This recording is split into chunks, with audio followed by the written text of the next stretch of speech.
Parasite Eve should have been one of Square's biggest franchises. The 1998 PlayStation classic had everything going for it. A memorable heroine, unique RPG mechanics, solid reviews, and it all arrived at the perfect time. Survival horror was captivating gamers around the globe, and Squaresoft was in the midst of a winning streak few have ever matched. Final Fantasy meets Resident Evil sounded like a winning formula, yet here we are.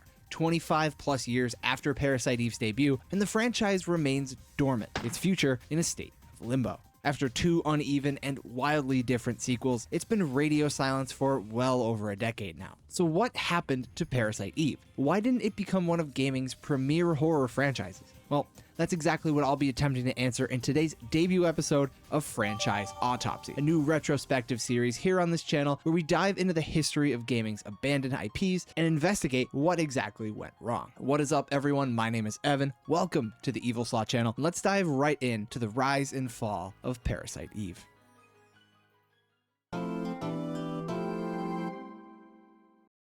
Throughout the mid to late 1990s, the horror genre experienced a massive revitalization over in Japan. Gone were the days of kaiju films and slasher tropes. Instead, what took hold was a new wave of ideas centered on psychological terror, body horror, and the fear of the unknown which lurks within our natural world. This period would mark the beginning of what's now referred to as the J-horror boom, and it produced iconic works like The Ring, The Grudge, and the progenitor of today's topic, a surprise hit science fiction novel by the name of Parasite Eve. Written by 27-year-old grad student Hideaki Senna, Parasite Eve would be the product of Senna's passion for writing fiction and his day job working in the pharmacology lab at his university. Each day, Senna would spend his time testing various drugs on the mitochondria, tiny organelles which work symbiotically within our cells to convert nutrients into energy. I'm sure it's still burned in your head from middle school, the mitochondria is the powerhouse of the cell. But with Parasite Eve, Senna proposes a sinister question. What if this relationship of organelles within our cellular makeup broke apart? What if one of those organelles staged a rebellion? In Parasite Eve, it's the mitochondria, of course, which becomes this rebellious organelle, turning against humanity while developing into a sentient, hive-like intelligence known as Eve. The idea may seem fantastical, sure, but Senna's deep knowledge of microbiology actually grounds this all within the realms of real-life evolutionary theory. This theory of symbiogenesis purports that the organelles within our cells were once independent, free-living organisms, before settling into a symbiotic relationship within the cellular structure. Parasite Eve presents a world where the mitochondria no longer wish to coexist. Released in 1995 and published by Kadokawa, Parasite Eve became somewhat of an overnight hit, engaging Japanese audiences and leaving the door wide open for future possibilities. Senna would receive Japan's first ever horror novel award, and Kadokawa would partner with Fuji Television to produce a full-length Parasite Eve film. But perhaps most consequentially, Parasite Eve would draw the attention from one of the most legendary figures in gaming history. As work on Final Fantasy VII was finishing up throughout 1996, series producer and creator Hironobu Sakaguchi was looking for ways to evolve the JRPG genre with his next project. Following up on FF7 was always going to feel like somewhat of an impossible task, especially so considering the unbelievable impact and the ripple effect that game would send throughout the entire industry. But in moving forward, Sakaguchi decided to look back at an idea he had about 2 years earlier. At this point, Square was still developing games for the Super Nintendo, and Sakaguchi still had a very different plan for the game he wanted to become Final Fantasy VII. Breaking away from series norms in a big way, Sakaguchi wanted the game to take place in modern-day New York City, with a central detective character named Joe investigating a group of eco-terrorists trying to destroy Mako reactors placed around the city. You likely already know which one of those story beats ended up in the final product, and which one didn't. But work on this iteration of FF7 had to be placed on hold due to serious development problems facing Chrono Trigger, and by the time development on the next Final Fantasy resumed, things had shifted closer to the Final Fantasy VII we know today. However, Sakaguchi never forgot about his New York detective idea, and it paired perfectly with one particular novel he just got done reading. The inception of Parasite Eve's video game adaptation couldn't have been timed any better. Sakaguchi recalled the novel had shocked him, leaving more than a lasting impression in the weeks that followed. Meanwhile, the J-horror movement had spread to video games by way of Capcom's Resident Evil, a survival horror masterpiece which took the gaming industry by storm, and inspired other developers to take a fresh look at the horror genre. Acquiring the rights to Parasite Eve would be relatively simple for Square, as Kadokawa was quick to shop around the IP due to lingering financial issues. Hideaki Senna wouldn't be involved in these talks whatsoever, nor would he have any say in the game's story, which was written as an unofficial sequel to his original work. The events of the book are canon within the game. Thankfully for Square, Senna was generally pleased with how the final product came out, though the strange manner of the IP acquisition makes this pre-release interview between Senna and Sakaguchi quite the interesting watch. The only translation I could find for this was using YouTube's auto-translated captions, but throughout the interview, Senna repeatedly asks Sakaguchi about the game's story and how it differs from the novel, and you can just see Sakaguchi trying his best to answer respectfully while also not spoiling his entire game. With that, work on Parasite Eve lasted for about 2 years from pre-production to completion. Built on a modified version of the Final Fantasy VII engine, Parasite Eve would be billed as Square's first ever cinematic RPG, with an increased focus on CG cutscenes and film-like storytelling. Sakaguchi oversaw the project as producer, while Chrono Trigger director Takashi Tokita filled in as director and writer. A CG trailer for Parasite Eve would be shown off at Tokyo Game Show in September of 1997, and the hype was palpable. Magazines at the time noted the gravity of Parasite Eve's release, marking the first big game from Square since Final Fantasy VII, and their first ever rated M game. It would release exclusively for the PlayStation in March of 1998 over in Japan, and North America that following September with the help of a new deal signed between Square and EA. Gamers in Europe, unfortunately, would miss out entirely, and the first game would never be released in that region. Parasite Eve begins on Christmas Eve, 1997, setting the scene with a flyover of New York City before settling in on Carnegie Hall. It's here we're introduced to our main character, Aya Brea, a rookie within the New York City Police Department, and for tonight, attendee at the opera with her unnamed date. As Aya takes her seat, the curtain parts and the opera begins. The opening number features a solo from a young woman in a red dress. And as she begins to sing and look at the crowd, her eyes meet with Aya's. In this moment, it's clear the two share some form of connection. And then, all hell breaks loose.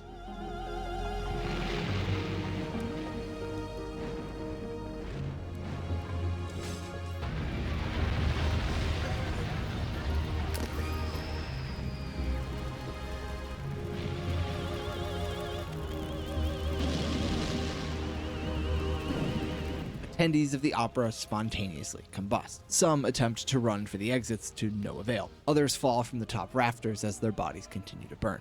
When the chaos concludes, Aya rushes to the stage to confront the actress still looking over the empty seats. After a brief confrontation and some chase, the actress formerly known as Melissa Pierce reveals herself as Eve, the rogue intelligence harbored within Melissa's mitochondria. Eve reveals how she lit the crowd on fire, signaling to their mitochondria to release all of their energy at once, causing spontaneous ignition. She then declares her modus operandi, to bring about the end of nucleic domination and create a new world, one ruled by the mitochondria.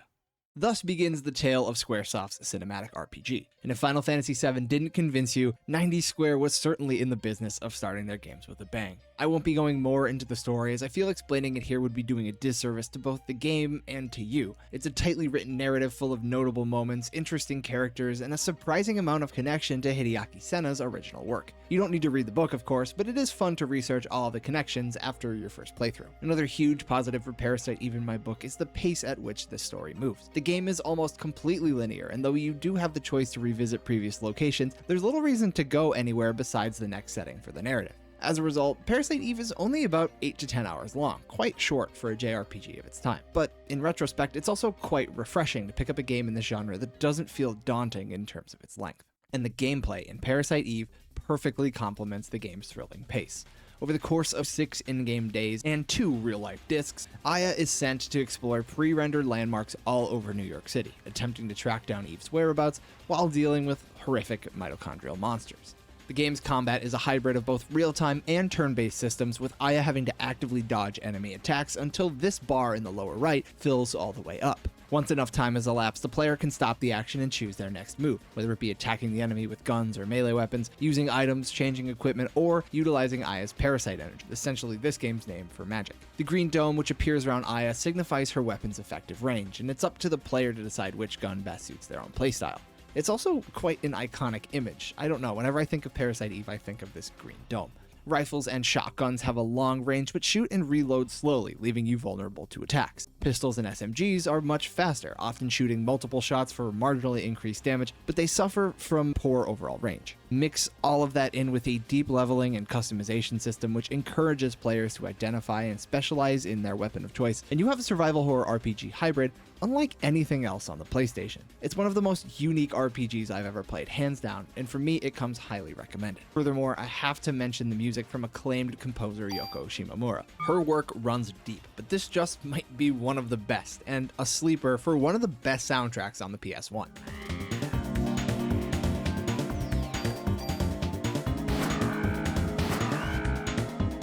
However, despite my rosy estimation of the game overall, Parasite Eve reviewed more along the lines of good and not great.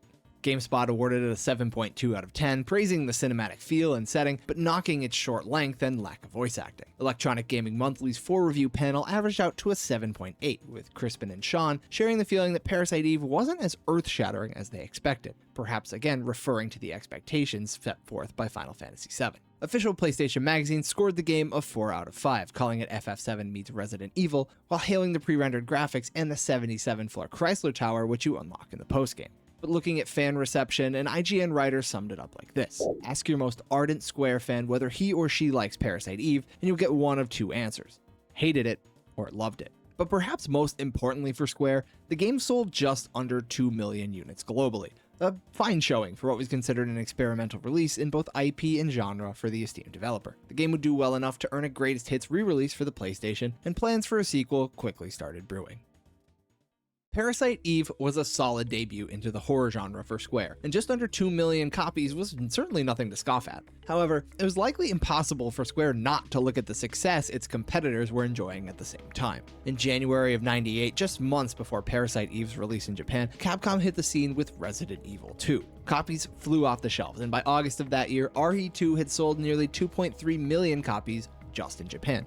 That number would beat out Parasite Eve's total across the globe, so clearly, Square had some catching up to do. Thankfully, in the time between Parasite Eve's development and its release, several members of the original Resident Evil team had jumped ship from Capcom to Square. Hironobu Sakaguchi and Takashi Tokita would not return to make Parasite Eve 2. Both were working on various other projects within the company. So PE2's development would instead be headed up by an almost entirely new team. At the helm this time was director Kenichi Iwao, the man who wrote much of the scenario for the first Resident Evil game and all of the notes. Yes, the man behind Itchy Tasty was now up to bat. In a 2016 interview reflecting back on Parasite Eve 2's development, Iwao recalled Square's instructions to make a, quote, more Biohazard-like follow-up. So that's what the team was tasked to do, and it's exactly what they did. Just when you thought it was safe, the Parasite Eve 2. If the first game was a love it or hate it affair among fans, Parasite Eve 2 certainly wasn't going to help bridge that divide. Released in December 1999 in Japan and throughout the rest of the world in Q3 of 2000, PE2 marked a stark departure from its predecessor in a number of key ways. Most noticeably, progression now more closely resembled a traditional Resident Evil, with locked doors, key items, puzzles, and plenty of backtracking. The combat, meanwhile, was completely overhauled as well. The turn-based elements were stripped away in favor of real-time gunplay. Again, much more in line with RE. The only time the action stops is when you enter combat or open the menu to manage items and parasite energy.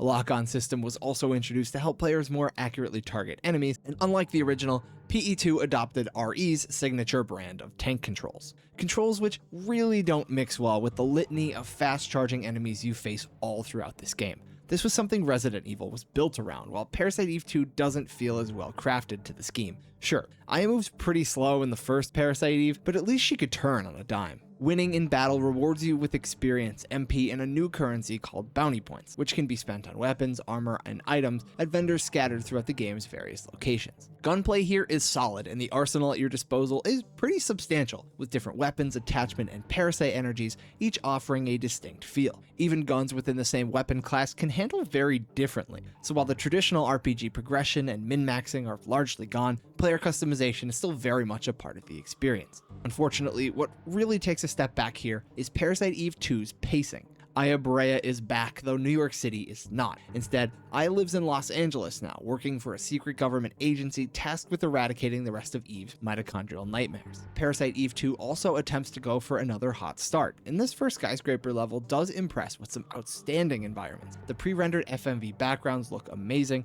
and one particularly disturbing transformation scene is pulled off really well.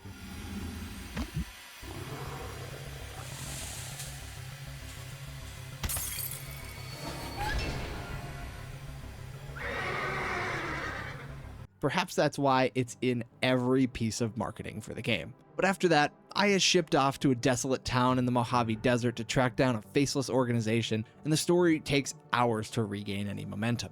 This dry field setting just doesn't compare to what the first game had, and neither does the music.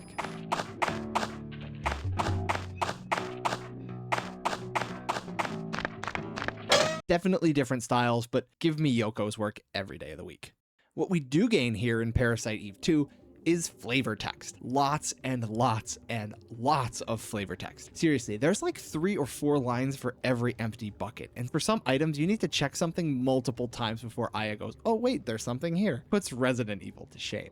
The end product of all of this change is a game so different from its predecessor that they're honestly rather hard to compare. As a big fan of the first game and of the entire Resident Evil series, I don't think Parasite Eve 2 stacks up to either its predecessor or the titles it's trying to emulate. I don't really like it, but I can admit it's far from a bad game, and I know Parasite Eve 2 has its fans. An uneven experience, sure, but you could do a lot worse, especially on the PS1. However, reviewers of the time were pretty positive. Official PlayStation Magazine loved it, awarding Parasite Eve 2 a 4.5 out of 5, calling it exceptionally solid and a game which adventure fans will love, but RPG fans may find shallow. EGM was higher on 2 than the original with an average score above an 8, and GameSpot ticked it just 0.1 higher than the original, with this line from their review sticking out to me. Quote, Parasite Eve 2 can't be called an RPG, and that's also why it's a better game than the first. Of the major reviewers, IGN was among the lowest, sticking the game with a 6.9 out of 10. Nice one, guys. Commercially speaking, Parasite Eve 2 had to be a disappointment for Square. The game sold just under 1.1 million copies worldwide for the PlayStation, a good bit below the first game, and a poor reflection on all of the changes made to, well, boost sales. So with that, we arrive at the third and final Parasite Eve game, The Third Birthday. And while I'll go into more detail about all the reasons I believe this franchise died, I'll just come right out and say it, Third Birthday might be the biggest factor in the series' downfall. Following the release of Parasite Eve 2 in 2000, the next few years would be a whirlwind for Square. The company would be left in dire financial straits following the disastrous performance of Final Fantasy The Spirits Within, and several of Square's mid-budget PS2 games like The Bouncer and Dirge of Cerberus were considered overall disappointments. Soon, the company's priorities began to shift away from projects like these, focusing less on the experimental and more towards AAA blockbusters. Following Square's merger with Enix, Sakaguchi parted ways with the company, and Kenichi Iwao had his hands full with Final Fantasy XI. For the better part of a decade, there seemingly wasn't creative or financial interest in making another Parasite Eve. That is, until Kingdom Hearts director Tetsuya Nomura stepped in to save it. Nomura had just got done gaining a lot of influence within Squeenix in a rather short period of time. Kingdom Hearts 1 and 2 were smash hits, but Nomura never forgot about his longtime gig as a character designer, one in which he designed Aya Brea alongside Sakaguchi. Nomura thought Aya was too good not to use, so he pitched a spiritual revival for her character called The Third Birthday. It was set to be a mobile game with little connection to series past, and it would serve as a new start for Aya and the series, with possible future entries in the birthday line should this new game succeed. Originally announced in May of 2007, the scope and scale of the project quickly forced development away from mobile phones and onto the Sony PSP, a fine shift considering many of the project's top staff had already worked on Crisis Core. But the game was now set to be a cover-based third-person shooter, a genre few within Square had any experience making. So the Third Birthday team recruited some help from Hexadrive, a team of former Capcom employees who cut their teeth making Lost Planet Extreme Condition. 2 years and change in the kitchen, and the Third Birthday was ready for release in late 2010 in Japan and early 2011 in the US and Europe.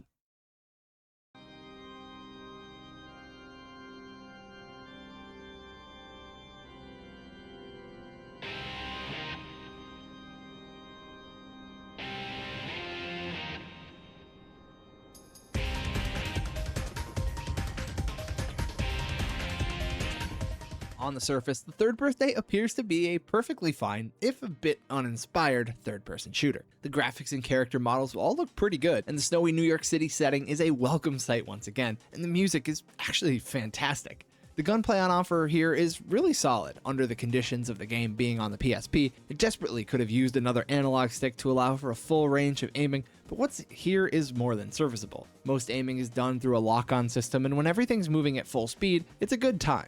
The main new mechanic here is Overdive, a move which allows Aya to basically swap bodies with other soldiers on the battlefield. When you take over a soldier's position, you inherit their guns and their health bar, so it's encouraged that you overdive often to retain the upper hand in battle. It's much more fun to zip around between the different units than use the game's cover system, a mechanic which was very in vogue following Gears of War and Uncharted. On a baseline level, the Third Birthday is good. If you played it when you were young and liked it, it's perfectly understandable why you'd have fond memories with this one. But the gameplay isn't why the Third Birthday is almost universally hated by Parasite Eve fans. The mortal sins committed by the Third Birthday lie in its wildly incoherent plot, disrespectful treatment of its characters, and downright baffling design choices. To start, the game is back in New York, yes, but instead of fighting mitochondria, you're pitted against monsters called the Twisted, ones which just emerge from the ground one day and start murdering people. Yes, this game was supposed to be a fresh restart, but why throw away years of work and solid established lore for this?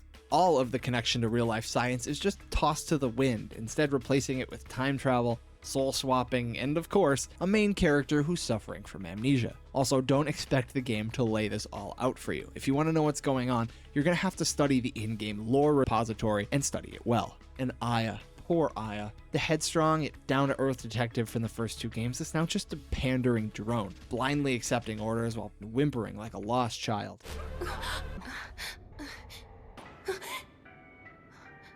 The insult only gets worse when you realize how sexualized Aya is in this game compared to Parasite Eve 1 and 2. Sure, that aspect has always been present, most notably in the art of the first game, and a little bit more obviously so in the second, but here, it's downright disrespectful.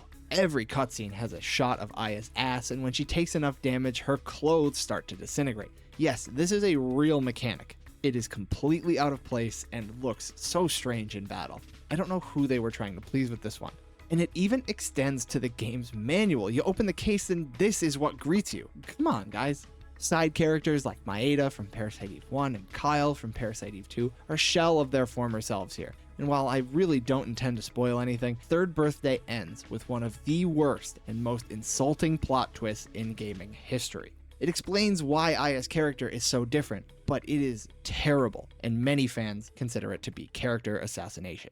All in all, the Third Birthday reviewed decently well, hovering around the series' 7 out of 10 average thanks to solid gameplay, and it hit the internal sales goal of 500,000 units sold. But it absolutely destroyed goodwill with longtime Parasite Eve fans. Irreparable damage. Despite the game being marketed as a loose sequel, there's also a fair argument to be made that it actually has more connection to the overall canon than Square let on. Many Parasite Eve fans claim the Third Birthday just completely destroyed Aya Brea and this entire universe on the whole. And as we would see over the next few years, it would be too much to overcome. In the aftermath of the Third Birthday, little has come out regarding the future of Parasite Eve. It would be the last new entry we'd ever receive, and the original two games have only popped up a handful of times since. Parasite Eve 1 and 2 were re-released on PS1 Classics in 2011, and in 2017, Third Birthday producer Shinji Hashimoto said the future of the series lies with Tetsuya Nomura. But at the time, he was plenty busy directing Kingdom Hearts 3, and he still is now with number 4. In 2019, Parasite Eve 1 was included on the PlayStation Classic, though only in Japan. Otherwise, it's been radio silence. So with this all laid out, let's get into the autopsy. What forces pushed Parasite Eve into this indefinite hiatus? And very quickly, I want to address a common point of conjecture, one that Square Enix lost the rights to the Parasite Eve property. You see people say this a lot, but simply put, there's just too much evidence pointing to the contrary. Square Enix has regularly kept up renewing the Parasite Eve trademark, most recently doing so in 2019 in the UK and 2023 here in the States. Hideaki Senna has never publicly expressed any disappointment or disapproval in the series, and by all accounts, he was quite pleased with how the first game came out. And if there was any issue with Kadokawa, the book's original publisher, I'm sure Square could work something out. Kadokawa entered a strategic alliance with Sony in late 2024, and given Square's continued close relationship with PlayStation, it seems unlikely they'd be denied the chance to make another entry. Instead, I think the downfall of Parasite Eve rests with 3 key problems. Number one would be the third birthday, for reasons I've already explained and I'm not gonna lay it all out again.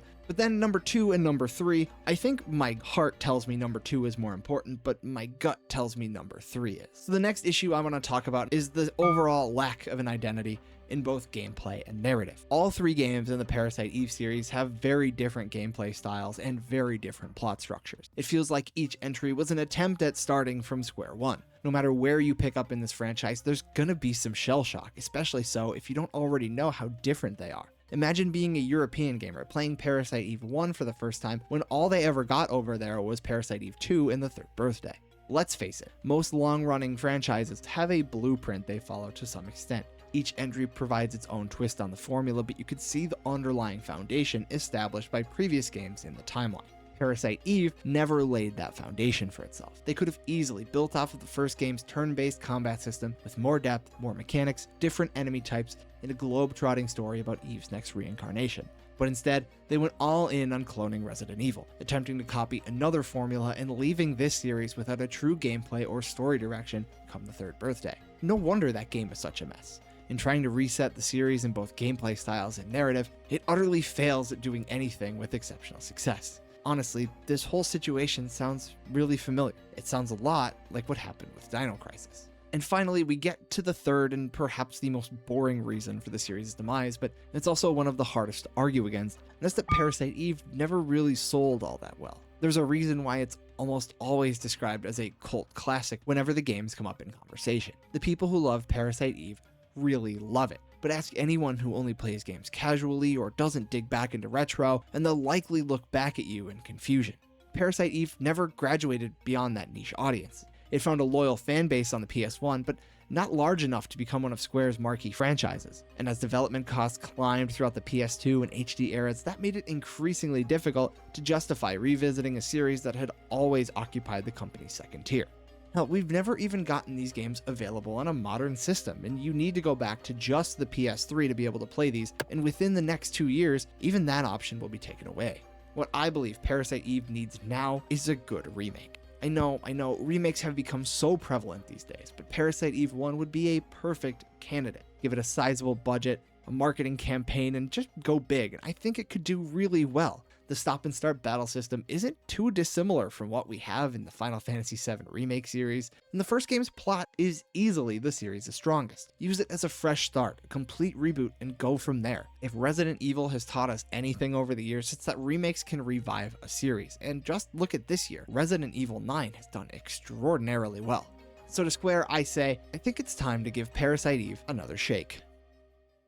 That brings us to the end of the Autopsy, but as I do in all of my videos, let's check in very quickly on the collector side of the Parasite Eve series. PE1 generally runs in the $100 to $120 range if you want to pick up a complete ESRB copy. You can save a few bucks if you don't mind getting a greatest hits variant. Parasite Eve 2 runs a little higher, definitely an expensive game, clocking in around the $160 to $180 range here in the US. Both games are significantly cheaper in Japan, and European copies of Parasite Eve 2 are far more reasonable as well.